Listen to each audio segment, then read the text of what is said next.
And here's your host, Sarah Perriam. Kia ora and welcome to Sarah's Country, where we endeavour to bring you the important matters to farming, food and fashion here in Aotearoa, New Zealand. And every part of food, of course, starts with the growing and the production in the paddock. But what also starts in the paddock is the circular journey that includes our waste streams. It's the unspoken tributaries that don't flow downstream from seed to store, and they contribute to up to 36%, in some cases, to one of our world's biggest problems. But beyond the farm gate, we have enough food to feed all of the people in the world. But the food system that we operate in globally does not see that a reality. The world wastes 1/3 of what it produces in the primary production, part of our supply chain from harvest to the manufacturer. And there's so much work we need to do in the farming of food that we can do to reduce food waste into landfill and redirect what is ultimately could be either higher value products or help feed our most vulnerable. I'm your host, Sarah Perriam, and this is a topic I follow closely on the progress we're making as a country, as well as to obtain what is a UN Sustainable Development Goal. I'm extremely passionate about our food production sector stepping up to the challenge, but it will require unprecedented amounts of innovation and collaboration to ensure that we have the vision of loving food and hating waste. Today on the show, we have 4 wonderful food waste champions joining us following the New Zealand Food Waste Summit held recently here in New Zealand. One of the incredible organisations I uncovered was the Bioresource Processing Alliance, which has actually been around since 2012, basically bringing together major research organisations, Ag Research, Plant and Food, Scion and Callaghan Innovation, to pair up our wonderful researchers with startup entrepreneurs as well as our major food businesses to see how we can rescue food that doesn't make it to our supermarket shelves and turn them into either higher value products or other alternative solutions. Another person that is extremely passionate is a woman named Angie Warren Clark, who many in the Bay of Plenty may know as their local Labour MP. And Angie, when she went flying into Parliament in 2017, she was passionate about improving our food rescue systems, and her work that she'd been doing previously with the organisation Good Neighbour Food Rescue put her in good stead to know a lot about that. To close the panel today on our opinion maker on this topic, we have Francesca Goodman-Smith, who's the Waste Minimisation Manager at Foodstuffs, very cool role, and Miranda Mirosa, who's incredibly influential in the world of food waste here in New Zealand. She's the Associate Professor at the University of Otago in the Food Innovation Research Centre, and she also has headed what has been circulated, the Mirosa report, a recommendation to the Parliamentary Environmental Committee on what we can do in moving forward. And it's interesting how premature we are in even knowing the data and the information around how much food waste we have here in New Zealand from harvest through to our manufacturers. So, kicking us up next on the show is Angie Warren Clark, Bay of Plenty's Labour MP and local food rescue hero, on a mission to work hard to reduce our food waste here in Aotearoa, New Zealand. This is Sarah's Country. Join the conversation. Have thoughts on an interview? Or have you got questions you want answered by a future guest? Let us know. Email sarah@sarahscountry.com. One of the first things you learn when you live out here is where to shop for the things you need to live out here. like electric fencing, or horse feed, or bee suits. children, chook food. Do you want a couple of these? Or something stylish to wear. Not everyone's got stuff like this. But at Farmlands we do, and then some. So if you need anything to help you farm, Grow, milk, dredge, rear, come on in. because we're out here too. One of New Zealand's big targets as part of the United Nations Sustainable Development Goals is to dramatically reduce our food waste in multiple parts of our supply chain as well. The New Zealand government is certainly putting a focus on that, as was highlighted at the recent New Zealand Food Waste Summit.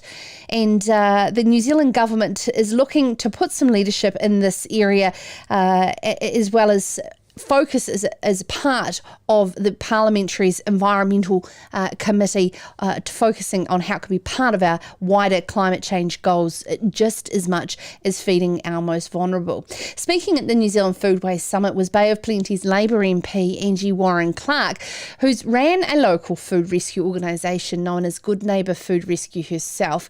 And when she went into Parliament in 2017, it was hot on her agenda as a way to be able to improve our environment and feed the hungry. Her work has been reflected in a $32 million government fund to support nationwide food distribution initiatives. And Angie joins us now. Angie, it's incredible to see the work of our members of Parliament be in areas of their passions. Can you please set the scene on how you became so passionate about food waste and food rescue? Well, thanks for having me, Sarah. I think the first thing I should say is I didn't actually run a food rescue organisation. I was running Tauranga Women's Refuge, and we were one of the first two recipients of the food of Good Neighbour Food Rescue. And they were just setting up at the time and thinking about all of this food waste that was happening at a supermarket level, thinking about how to go about moving that out into the community. And so they thought of ourselves and a local childcare organisation. And of course, as a manager of refuge, I had to fundraise money for the food for the families that we had in the refuge. And so of course I was really excited to be selected. And that was the beginning of an amazing relationship. So our organisation, we ran a safe house, and that safe house, the families needed to go to food bank or they needed to get food grants in order to be able to have food. Obviously, they'd come into refuge, it was a crisis situation, they couldn't go into the community, and they're often without real resources. So the way that we worked is that they would have a shelf in the fridge, and they would have a shelf in the pantry, and we would have some staples, but that was really it. And they would have to buy everything. And of course, meat was expensive. Toilet paper was a major issue, because if you have 4 families living in a house and there's little kids, they don't know enough to say, well, that's mum's toilet paper. So they're always using each other's toilet paper, and a lot of conflict happened because of that. Not enough resources, so a lot of conflict. So when Good Neighbour Food Rescue came in, they transformed our organisation. We had food in the pantries, the freezer, the lot. We were just so blessed. There was food, there was amazing food. A lot of the organic and very expensive items of food that hadn't sold at supermarket. And they were good enough to eat, but not good enough to sell. So these were often things like, say, Rocher Ferrers that had a cracked packet or something like that. So our families got to have some wonderful food. It was cleaning products, it was everything, and toiletries, the lot. It transformed us and enabled us to support our families in such a huge way. It must have been such an incredible insight into how much food is wasted. Look, I was gobsmacked, to be honest. When we first started, it was a box or 2, but it started to be that we would have 6 to 7 boxes twice a week, and we were able to support our community clients as well. So those are the families that were not in refuge, but they would have a police call out or something, and so we would ring them and say, hey, look, we hear that something's happened for you. look, we have all this food that we need to keep moving, and we were wondering if we could call round with a food parcel and perhaps have a chat. And that was the entrance into many families' lives, which was wonderful. But bread. We quickly learnt that we didn't need to take all the bread. We didn't need to take. There was always bread, so we got to the point where we ourselves were making sure we weren't wasting food as well. Yeah. Wow. Yeah, it was really important. And I know that we'll be catching up with Waste Minimisation Manager Francesca Goodman-Smith later in the show from Foodstuffs, who talks a lot about the wastage in bread, which is absolutely incredible. Angie, moving into Parliament, how have you been able to progress this conversation on food waste and secure this $32 million fund? So I initially went to Parliament, and as a backbencher, we get given the task of finding a small piece of legislation that government's not going to pick up, but that we ourselves want to work on. And it's called a Members' Bill. And I started to investigate, thinking, how can we enable the rest of the country to have this? Or how can we have a look at the systems to support these organisations to do their work? And so that was the idea. And then as I started looking into it, I realised that really we needed a much bigger response than a small members' bill.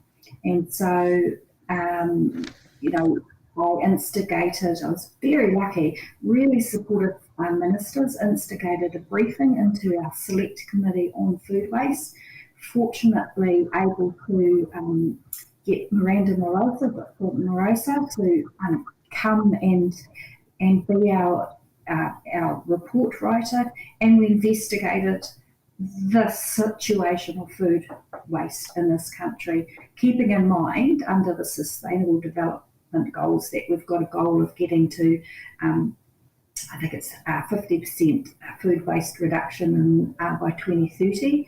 So using that 12.3 goal. But for me, it was also about social equity as well. It was around the fact that we have food insecurity, and this was, to me, a win.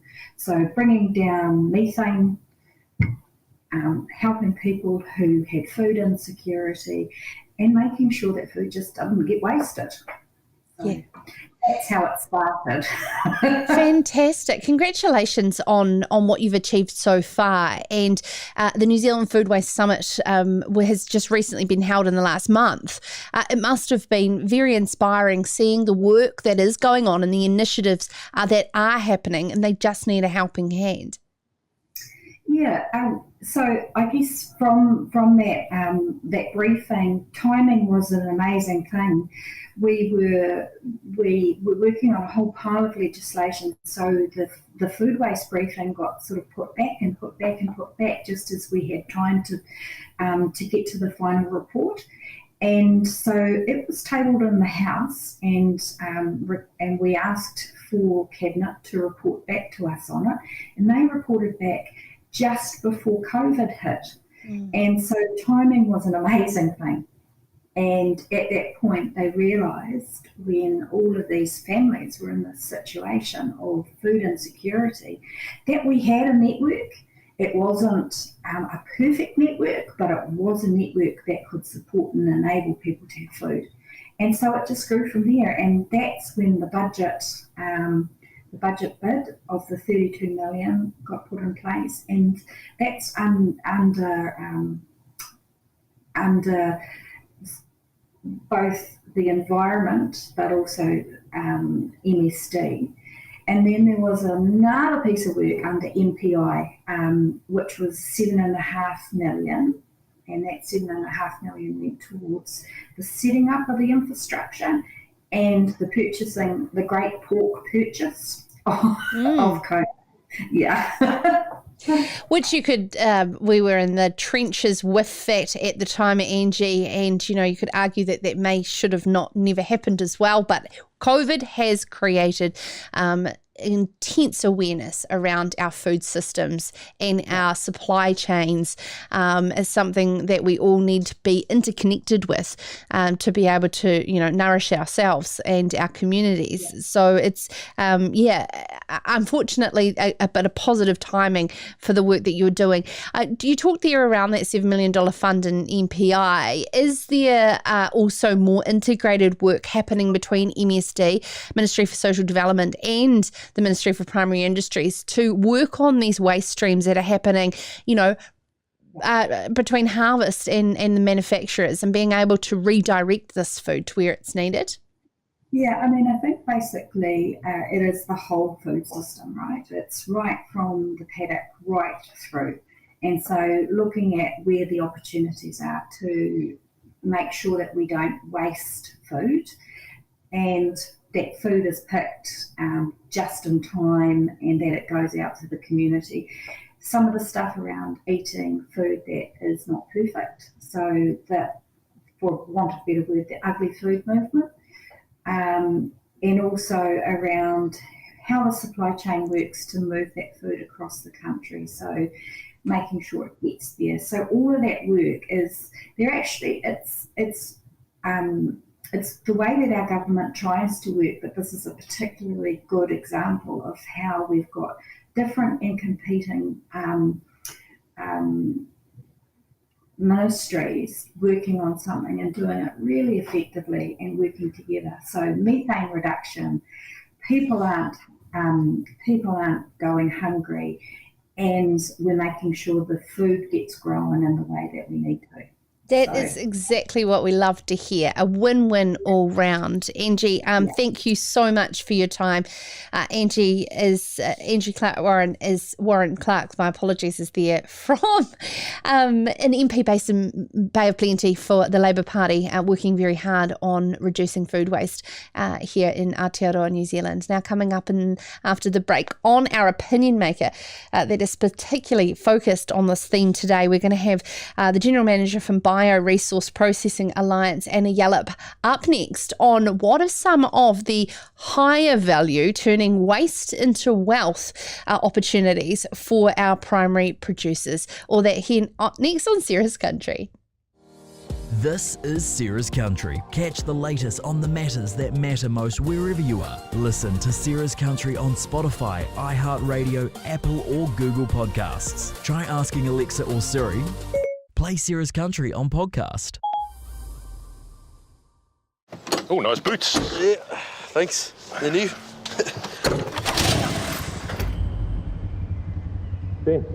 Ben, you alright? Oh, yeah, sorry, mate. Just meerkatting pretty hard, eh?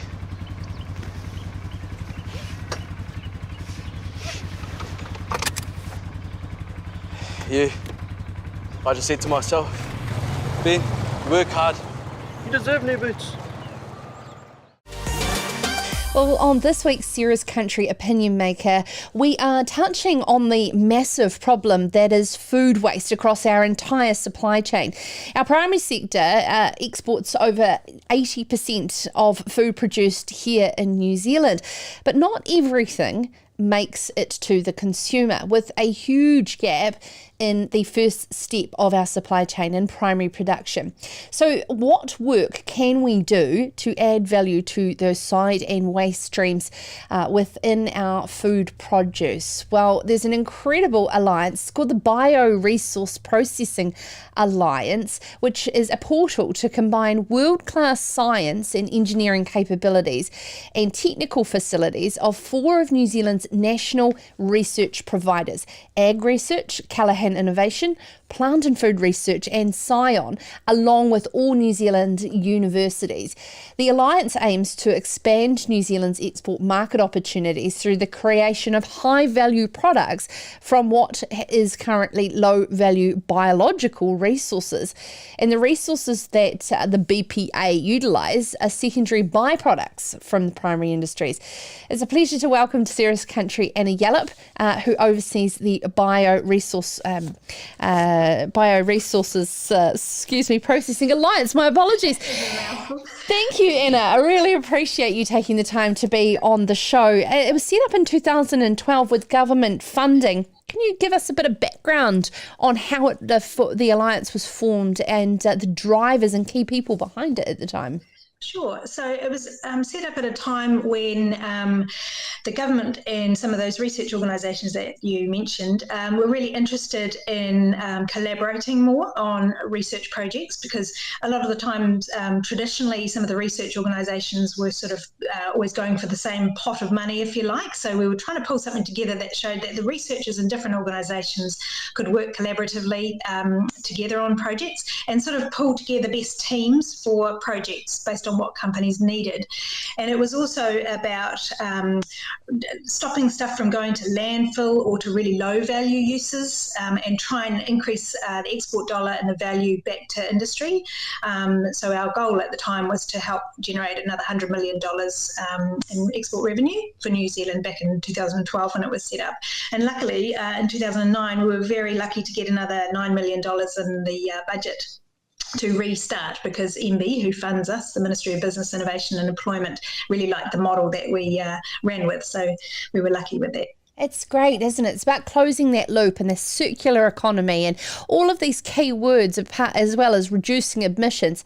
They weren't popular back in 2009, 2012 as they are now in 2021. So I can only see the work you're doing being accelerated and amplified by the demand. Exactly. And that's why I was really pleased in particular that MB did fund us some more, because it was sort of a tipping point when we were getting to the end of our program. It was a 6-year program initially.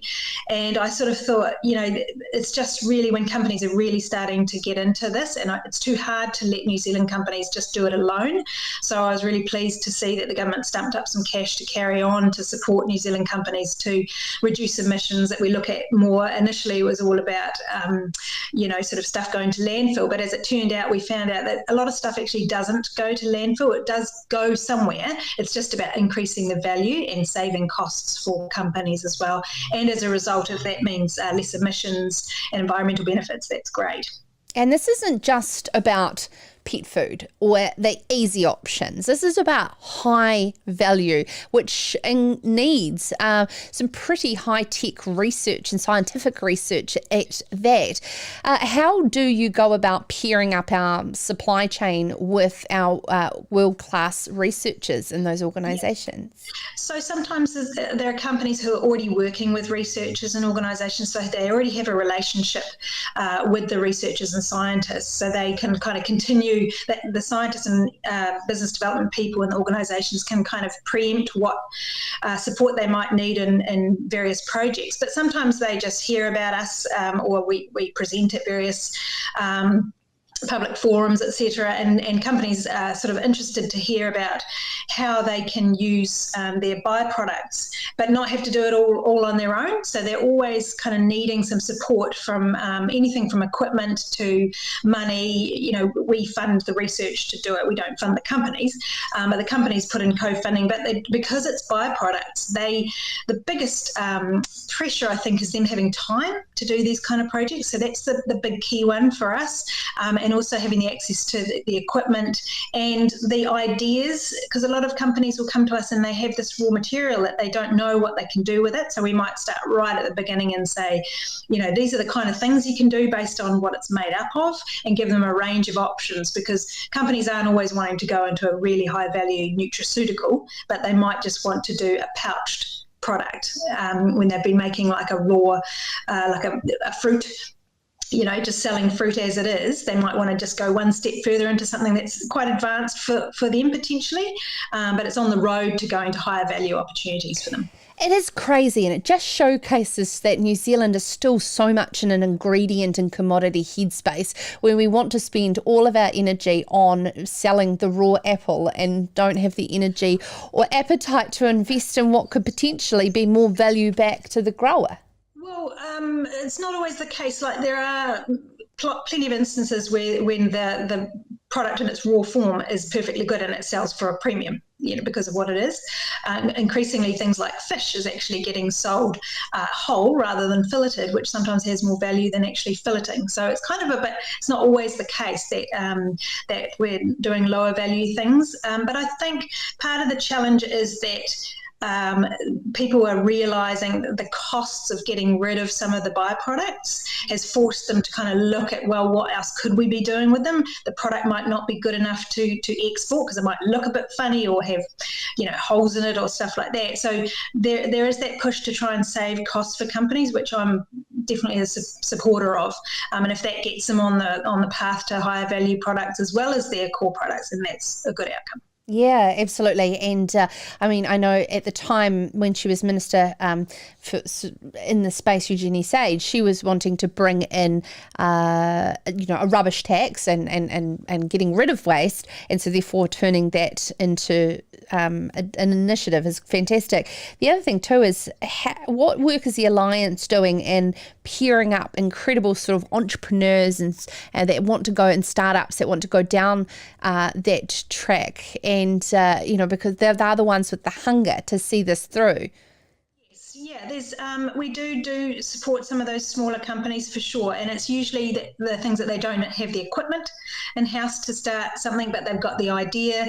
So we might get them started on some of those sorts of initiatives by doing a proof of concept for them, so they can then take that idea to investors potentially or to customers, and that allows them to grow. And it sort of enables them to demonstrate something before they've had to invest too much in it, because we don't want companies to put in plants before they can afford them and before it's proven. You want to be able to prove something at a lab scale, pilot scale, pre-commercial scale, and then commercial scale before you invest in that expensive equipment if you have to. Let's talk about some of the fun initiatives and products that have come out of it, adding value along the waste streams. Can you share some of your favourites? Oh, some of my favourites. Well, everybody's always interested in the black soldier fly ones. That's something that's kind of, it's quite large overseas in insect proteins. It's only just sort of emerging in New Zealand. It's been around for 5 or 6, 7 years or so. But that's around getting black soldier flies to eat organic matter. And it could be a range of things, including wasted food that's otherwise not edible by humans, and then converting that into larvae, which is then milled and made into protein for pet food, animal feed, and potentially humans as well. Oh, wow. It's incredible. So we're basically using our food waste to feed larvae to turn into alternative protein products. Yes, yeah, because it's a great converter into protein, and protein is something obviously everybody's really interested in. It has a better footprint than some of the other proteins, which has appeal for some people as well. So that's and it's a great way of getting rid of a lot of mass of produce that might not be good for even going to landfill. Everybody wants to avoid stuff going to landfill. I guess the really important thing to know is that we're trying to change the attitude of people to stop sort of thinking about it as waste, because it is, in most times, it's perfectly good food that's edible. It just might look ugly. So we're trying to get across, especially when you're trying to create new food-based products for people, if we can refer to them in ways that don't put people off, that's great, because it's I always say we're not talking about the stuff that's swept off the floor of the factory. We're talking about perfectly nutritious, edible food that sometimes just isn't good enough to sell at a premium in terms of a natural product in its normal form. We're going to be catching up soon with Miranda Mirosa, who put together the Mirosa report to the Parliamentary Environmental Committee. What appetite are you seeing? Are you seeing the support of this government, and what more could they be doing to support you, say, into the next 5 years to achieve some of these lofty goals of reducing food waste? Yeah, I think definitely continuing to support the companies, because they're doing their best to do something that isn't necessarily within their natural sort of sense of what they do. So it's stepping out of their comfort zone for a lot of companies. They're trying to do good things that are good for the environment. They're trying to save costs, which is always as a bonus. So anything we can do to support the companies there is really useful. It's not necessarily something government can necessarily help with, but the capex, the equipment needed to put in these plants, etc., can be really expensive, and that's always where there's a massive gap. In New Zealand, MB can't fund capex, and a lot of the other research and development funds cannot fund capex. It's not within their mandate, but that's certainly a gap that we're seeing in New Zealand. It's something that we struggle with, for sure. Then the work that the Food Innovation Network and I know here at Food South and Lincoln are doing to help collaboration happen across multiple different byproducts and sectors to utilise manufacturing collectively from toll processing. Are you seeing some good examples of that happening? Yeah, absolutely. So when we first started, MB wanted us to create a database of where all the byproducts are in New Zealand and the volumes and where they come from. And we looked into that further and we realised it was just too sensitive at that time for companies to talk about. They didn't want people to know that they had excess food.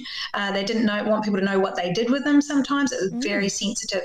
So we held off on that. But in the last 2 or 3 years, we're seeing a change where some of the companies are very prepared to talk amongst themselves and with their competitors, even to say, look, we've got this problem with this excess food. It's not a good look when people can't get access to food. We need to start doing something about it. So I think there's a real change now. So we are actually looking at creating more of a database and what we can do with that as well. That's encouraging. So we want to, in the primary industry here in New Zealand, wear it as a badge of honour that we have a low value food waste product that could be a massive opportunity to service the nutritional needs of our most vulnerable. What a great way to actually take pride in that. But I can actually appreciate and understand why they would be sensitive about it.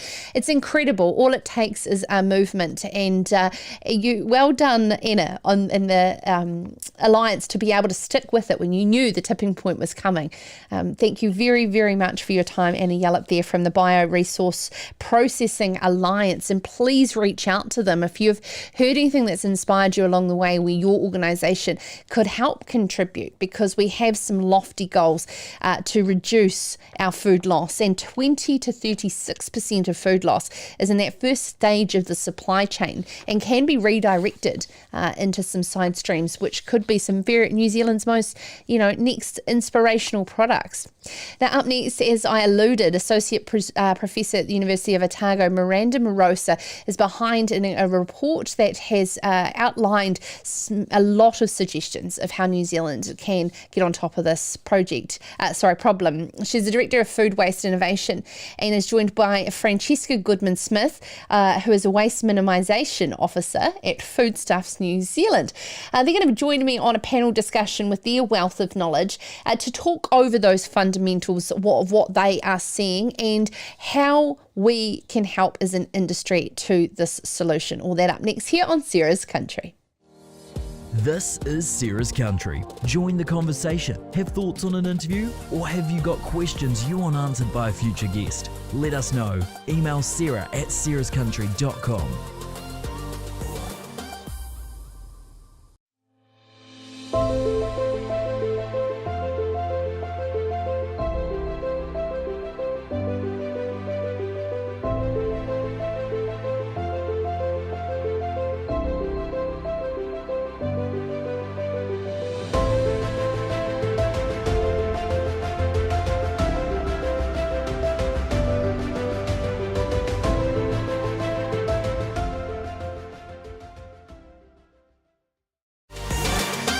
Well, globally, it's estimated that between 21 and 36% of food loss is in the first stage of the supply chain. We don't have comparative data here in New Zealand, but in Australia, it's estimated that just over 30% of food waste annually exists in the primary production stage alone, costing the sector $1.1 to $2 billion in Australia per annum. It is a gutting thought for those farming food that we know that the loss in production there is for a diverse amount of reasons. Natural events such as droughts and bad weather obviously affect primary production, but also market conditions that are out of our control off farm cause farmers to have to throw out what is edible food. Things like the cost of transportation, as we've seen, shipping, logistics, supply chain issues, and of course one we are very familiar with, which has been seen by COVID causing dramatic labour shortages. And seeing those farmers and growers forced to leave their crops unharvested is gutting. The significant food waste continues through in supermarkets and the hospitality sector, but the average New Zealand household also sends almost 10 times as much food waste to landfill per capita as supermarkets do. There is a coalition of champions from our food supply chain that are working and committed to this massive issue. Halving food waste by 2030 is a UN Sustainable Development Goal, including reducing food waste by 50% over the next 10 years. And joining us on this week's panel is two wonderful women that are these champions. Francesca Goodman-Smith is the Waste Minimisation Manager at Foodstuffs New Zealand with a passion for reducing food waste. Francesca's master's thesis at the University of Otago investigated supermarket food waste, and she's accelerating Foodstuffs' award-winning waste minimisation program across 200 new worlds in foodstuffs. Associate Professor Miranda Mirosa is a Director of Food Waste Innovation at the Director of the University of Otago's program and the author of the Mirosa report, written for the Parliamentary Environmental Committee, who ran a targeted briefing on food waste in New Zealand, which looks at the current status of food waste in Aotearoa. And they both join us now. Welcome, ladies. Thank you so much for your time, not only to join us on Sarah's Country, but also the work that you do. Miranda, I will kick it off with yourself. You have been involved in this field. You're overseeing many students, postgrad students as well, in this food waste minimisation. And the Mirosa report is hugely influential in the work that government are putting towards it. But let's set the scene around the fundamentals of food wastage in New Zealand. And what are some of those barriers we need to overcome? Okay, first of all, good morning, and thanks for having me on the show. We're talking, the question is across the supply chain, or are we focusing on production? So more general, first of all? Yes, let's do general to start with, but yes, and start right through the supply chain as well. Yeah, no, maybe that's the first point, is that food is lost and wasted right through the supply chain, right from farm to fork. And we do have some data in New Zealand. We have better data at the other end of the supply chain in terms of how much households are wasting, how much retail and hospitality are wasting. We know we have less. The data is less good at the earliest stages of the supply chain. So we don't, like you mentioned, have very good data at the production level. But we know that food waste it's a big issue. It's a big issue nationally. It's a big issue internationally.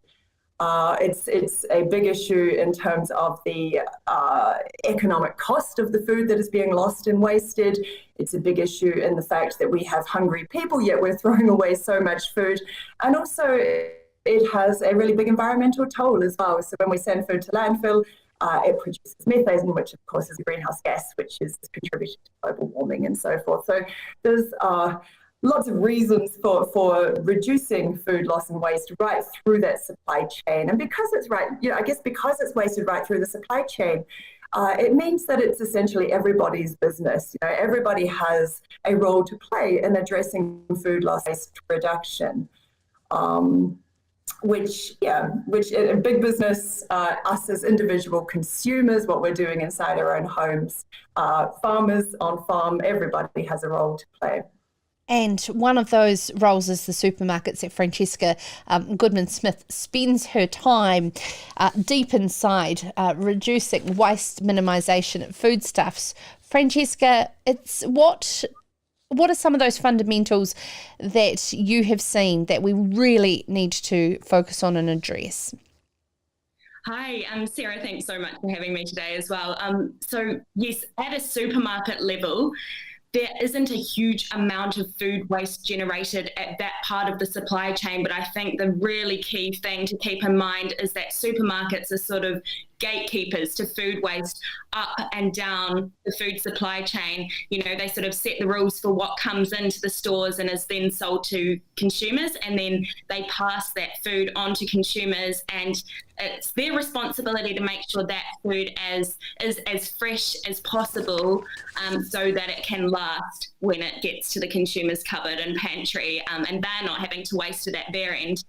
We, at Foodstuffs, we have a formal waste minimisation program. So we focus on everything that is generated out the back of our stores through trimming produce, through butcheries, through bakeries, and making sure the best possible thing is done with that waste so that it's not going to landfill. So we divert a huge amount of waste to food rescue organisations around the country. About 9 million meals a year is donated to communities in need. But one of our absolutely massive, supporters and partners in terms of diverting our food waste is working with local farmers around New Zealand. So about 46% of all food waste at a supermarket level is actually given to farmers to use as stock feed. So that's produce trimmings, that's surplus vegetables that are a bit old and tired, and they can go back into the food system and be used to feed animals. So that partnership between farmers and local supermarkets is really, really important in terms of diverting food waste away from landfill. Miranda, let's talk at the start. 21 to 36% believed in Australia to be in the first stage of the supply chain. However, there is a lot of strict criteria in supplying the market that they're wanting, set specs on everything.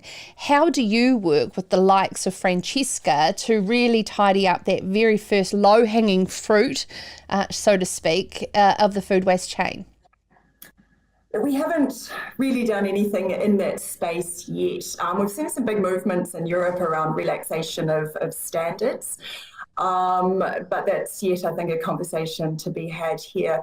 There are alternative, in terms of the promotion of alternative markets is one option, whether it be selling at farm gate or selling at farmers markets, or looking for alternative uses for some of those ugly, misshapen fruits and vegetables. And we're seeing quite a flourishing sector now, again, primarily overseas, but there are some New Zealand companies that have, some startups recently that have gained quite a bit of media attention around working with some of these sort of wonky fruits and vegetables, misshapen fruits and vegetables.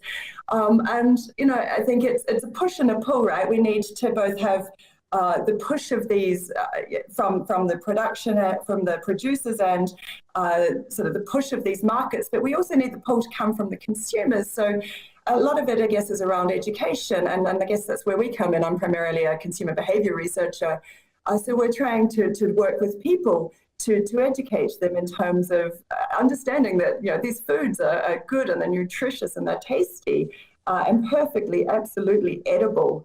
And so there is no reason to snob them for the better looking produce. A lot of the work we've done in that space has actually been working with children, who we find generally are very accepting of some of these alternative or, ugly fruits and vegetables. And then what we find is we as parents, we tend to sort of encourage them out of this natural behaviour of being quite accepting of these fruits and vegetables. But when we go to the supermarket, saying things like, make sure you pick the good looking oranges, or, get the really round apples and things. So we're sort of teaching them to not accept these, which I think there's some work we can do in that space as well. Yeah, Francesca, the work that you're doing in that space, I understand the ugly food movement is something that is happening globally around the world, but also how we can bring that here. I'd like to talk about that particularly and what Foodstuffs has been doing, as well as I admire their Taste the Season campaign as well, because seasonal eating can also have amazing environmental benefits, as well as the role that New Worlds and Foodstuffs stores can play in how we look after our food after we've purchased it as well.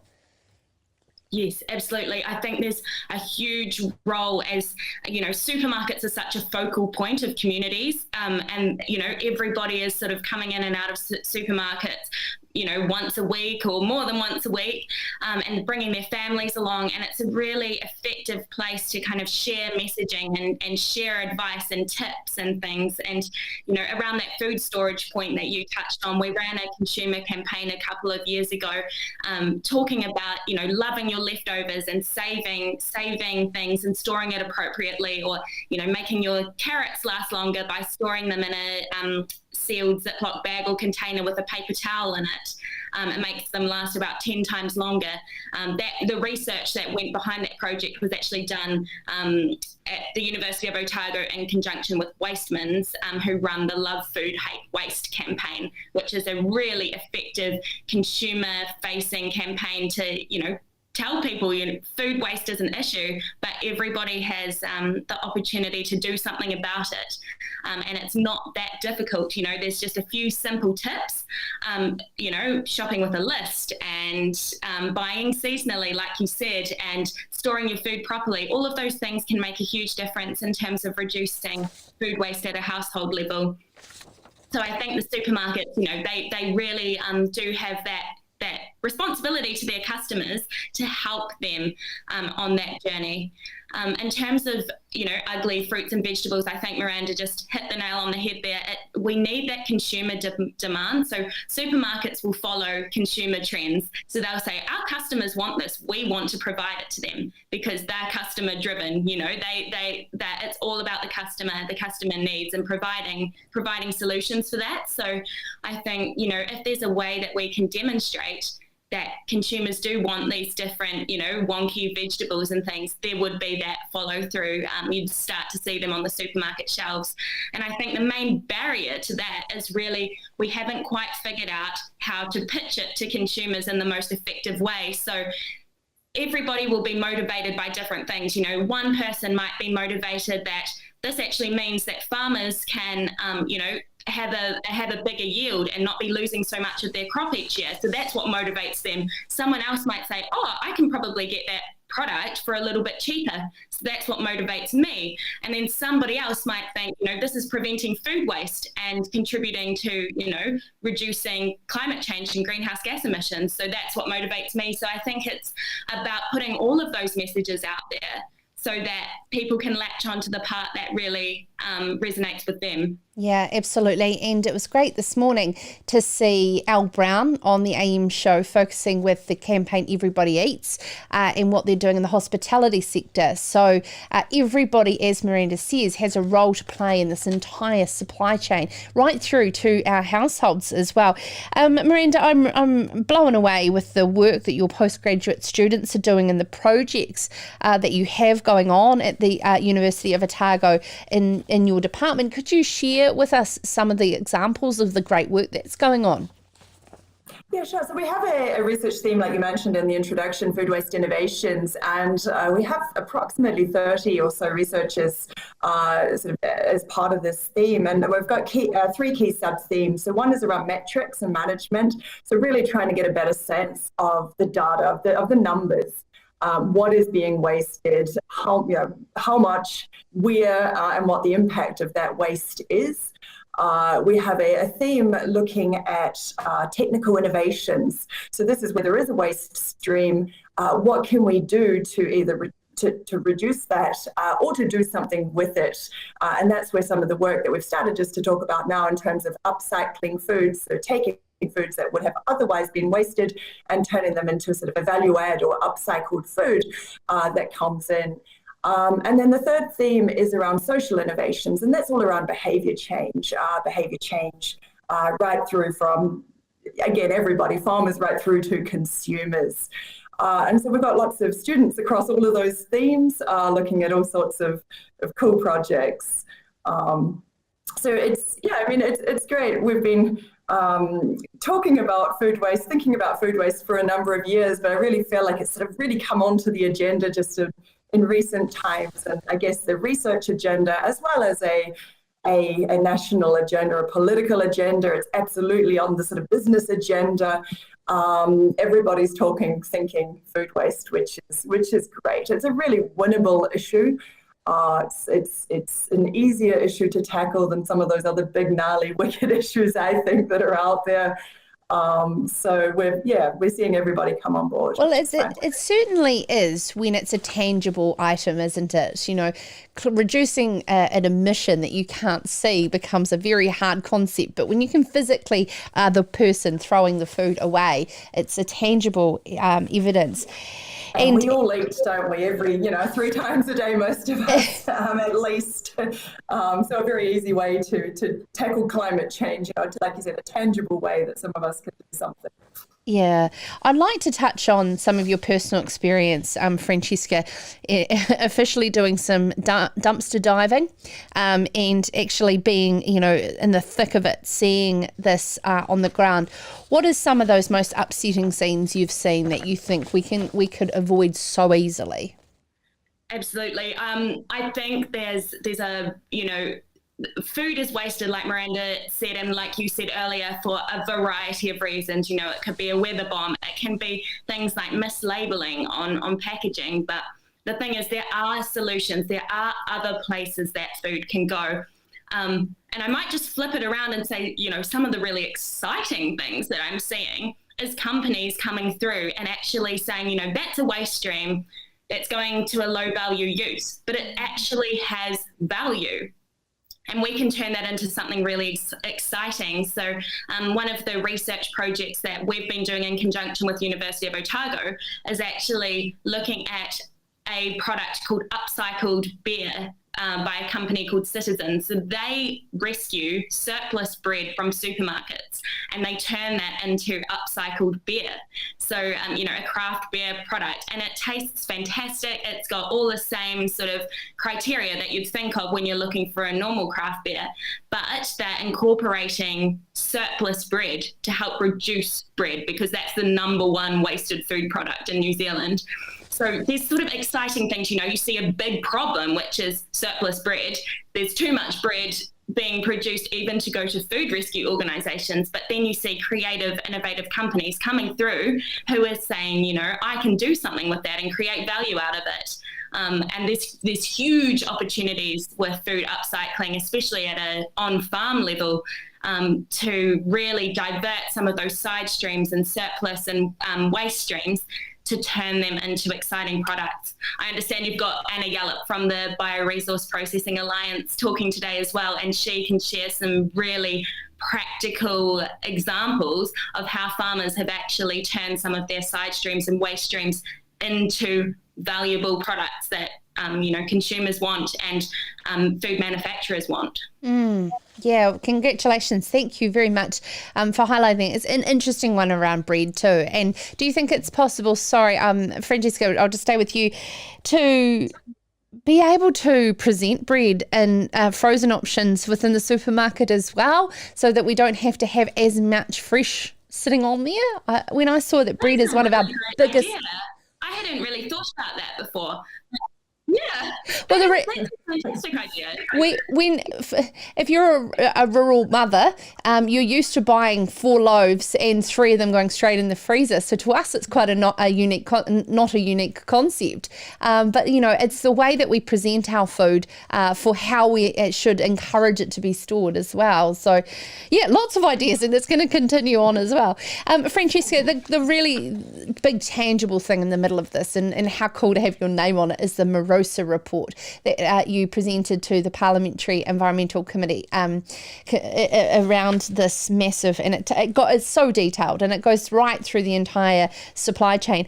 But touching on the way that primary production works is that there's a lot of food that is planted hoping that there is a market for it. Where we see success in primary production is when there is supply contracts and you are planting according to supply contracts will be fixed at the end. How much of this is the fundamental economics of supply and demand and the structure of the industry that needs changed as well? Yeah, it's huge. I think you've like Francesca said, the nail on the head there in terms of one of the key issues with food loss at primary production is because of lack of market demand and when supply contracts have not lived up to what they were expected to. Look, the report didn't go into a huge amount of detail at primary production. I think there was a bit of a gap in that. I think we need to understand the issues a lot better.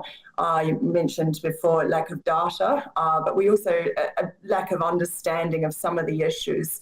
So I think, and that's internationally as well. I guess part of the reason is historically at least, food loss and waste in developed countries like New Zealand has been assumed to primarily be a consumer issue. In terms of where food is wasted along the supply chain, estimates were that most of it was post-consumer, so post-retail, I guess, at the consumer household level in particular. We're now starting to understand, and I think Australian data has helped us here, that actually primary production, particularly in nations like New Zealand that are agricultural nations and export-orientated nations, there is likely to be a significant amount of waste at the earlier in production. But really, I guess most of our research efforts and a lot of the efforts general efforts, I guess, have been on the other end of the supply chain. So I think this is really just the start of a journey in terms of understanding what's happening in primary production, what needs to be done. There's still a lot we don't know.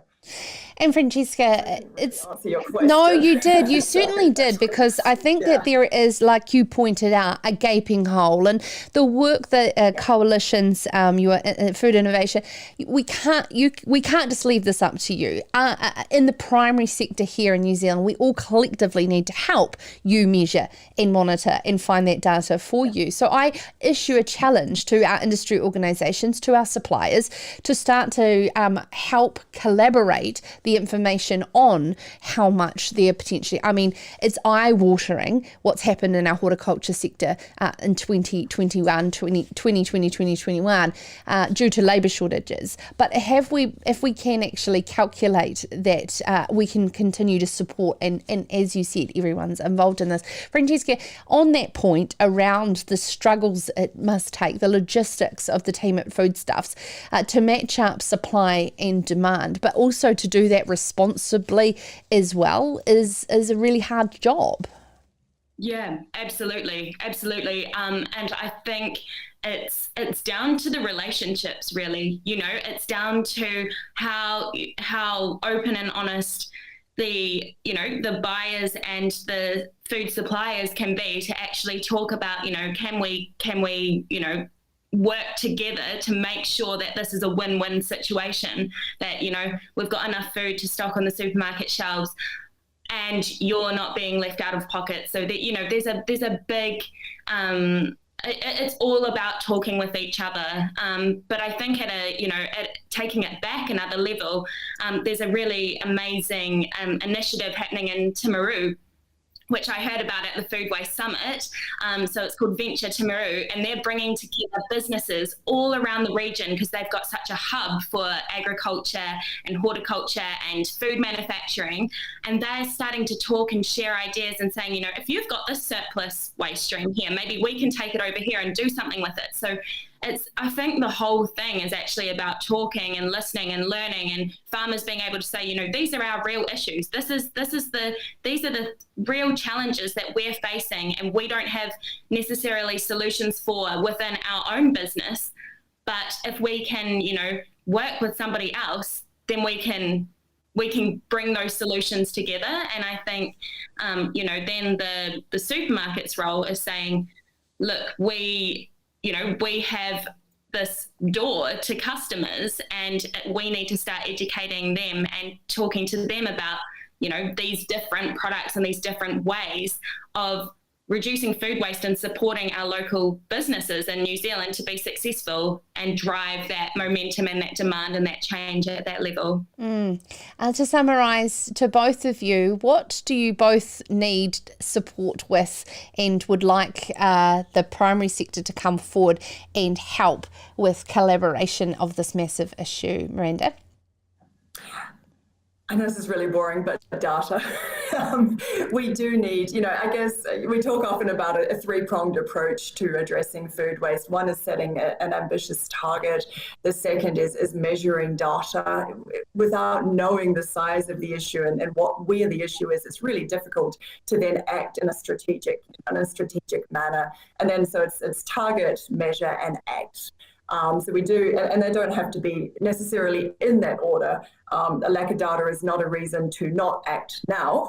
We can do both, but it would be very useful to have, again, we can provide sort of a best practice protocol and tools and resources and support on how to do that. We want data to be consistent, I guess, across different producers. It's helpful to then report and collate that data. And then, like I said, then we're in a position to provide advice on how to best act to reduce. So buy-in, I guess, acknowledgement that there's an issue, and then buy-in in terms of support and collecting that data. And then, of course, having everybody on board and doing whatever they can to reduce, you know, waste in their own capacities. Fantastic. Francesca? I would say, you know, a massive thank you to the farming community for taking some food surplus from supermarkets and using that as animal feed, you know, for chickens or for pigs, you know, that really high quality produce trimmings that can't be sold, but, you know, they still have value, and taking them and putting them back into the food chain is so amazing. And I would just say, you know, if you're a local farmer and you have a New World or Pack and Save store near you, approach them and see if they have surplus that you could take to use as animal feed, because that's such a great win-win situation, and can really help reduce some of those volumes of food waste for supermarkets as well. Fantastic. I know of a farmer in Hawke's Bay who is feeding his cattle apples through the drought, and I know of a local deer farmer here in Canterbury that takes food for his deer as well. So it certainly is a growing thing, and more awareness is one of the total goals that we can help achieve that. Thank you so much. Francesca Goodman-Smith, the Waste Minimisation Manager at Foodstuffs New Zealand, and Miranda Mirosa, Associate Professor at the University of Otago's Food Innovation Research Centre. Thank you so much, ladies, for your time here today. Some very thought-provoking content there in this week's Opinion Maker, focused on our food waste problem, particularly in the primary production element of our supply chain here in Aotearoa, New Zealand. How do we achieve more of a circular economy and add value and create more wealth from what is deemed as lower value waste streams that are not making it to our supermarket shelves? If it stimulated any ideas that you may want to be able to implement within your organisation, and also how you can connect with the likes of the Bioresource Processing Alliance and the work that Angie Warren Clark, the MP there, working on it within our New Zealand government can do, please don't hesitate to get in touch with me and I can connect you. Sarah@sarahscountry.com is my email. I really appreciate you taking the time to listen through to what is one of our biggest challenges, and we certainly talk about them every week here on Sarah's Country. There's a new one, but the thing is, with each challenge, there is opportunities, there's a lot of thought-provoking ideas, and there's ways we can take action to support each other through the challenges in farming, food and fashion in this country. And some of those are change makers, which we have on our Sarah's Country Changemaker tomorrow. Heading across the ditch, Jo Palmer is the founder and managing director of Pointer Remote Rolls. I was put in touch with Jo last week, and she has got an incredible technology that she's put together, a 2019 Rural Woman Award winner in Australia, which is connecting rural towns with the ability to seek remote workers. So an example, the likes of a GP is attracted to a rural town, but there is the ability for the spouse to be able to also work remotely for businesses, attracting people to move to the regions. It's really interesting work she's doing with local economic development agencies, and Jo is working on the same concept moving here into New Zealand. So really great, bubbly woman that is achieving a lot of great things, and the Aussies are coming over to help out the Kiwis. Lisa Booth is our E Tipu speaker this week in the lead up to the May event. Really cool way to continue on our opinion maker theme around connecting food with those who need it. She's the chief executive of an organisation called Kitty Kai. Think of your My Food Bag or your Whoop, but this is about redesigning a food system that is for an affordable element, providing the basics to those in need here in Aotearoa.